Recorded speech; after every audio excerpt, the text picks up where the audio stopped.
तहरीक इंसाफ को बल्ले का निशान वापस मिलेगा या नहीं। अब ये फैसला अदालत करेगी, क्योंकि पीटीआई का इंतखाबी निशान वापस लेने का इकदाम पिशावर हाई कोर्ट में चैलेंज करने का फैसला। सीनियर नायब सदर शाह फैसल एडवोकेट के मुताबिक इंट्रा पार्टी इंतखाबात कलअदम करार देने और बल्ले का इंतखाबी निशान वापस लेने के खिलाफ पिशावर जल्द पिशावर हाई कोर्ट से रजू करेंगे, जिसमें इलेक्शन कमीशन के फैसले को कालदम करार देने की इस्तता की जाएगी।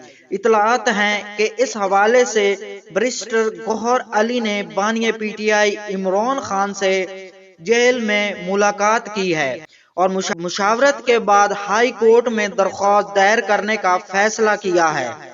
जराए के मुताबिक पाकिस्तान तहरीक इंसाफ की जानिब से पिशावर हाई कोर्ट में आज दरख्वास्त दायर की जाएगी।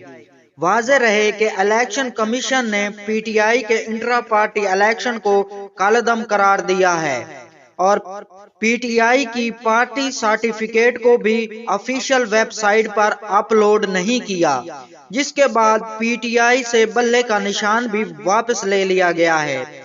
आप देखते हैं कि तहरीक इंसाफ को बल्ले का निशान वापस मिलता है या नहीं। बल्ले के इंतखाबी निशान की पेशकश हुई थी, जिस पर इनकार कर दिया था। परवेज खटक की गुफ्तगू। तफसील के मुताबिक पीटीआई में अवामी नेशनल पार्टी के रहनुमा इंजीनियर सलीम दुरानी की शमूलियत के मौके पर गुफ्तगू करते हुए परवेज खटक ने कहा कि पूरे सूबे की सियासी शख्सियात राब्ते में हैं और वो पीटीआई पी में शमूलियत की ख्वाहिशमंद हैं।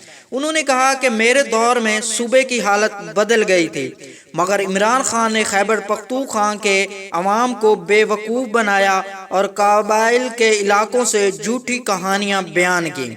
उन्होंने दावा किया कि बल्ला हो या नहीं, हमें इससे कोई फर्क नहीं पड़ता। मुझे बल्ले की ऑफर थी, मैंने इनकार किया।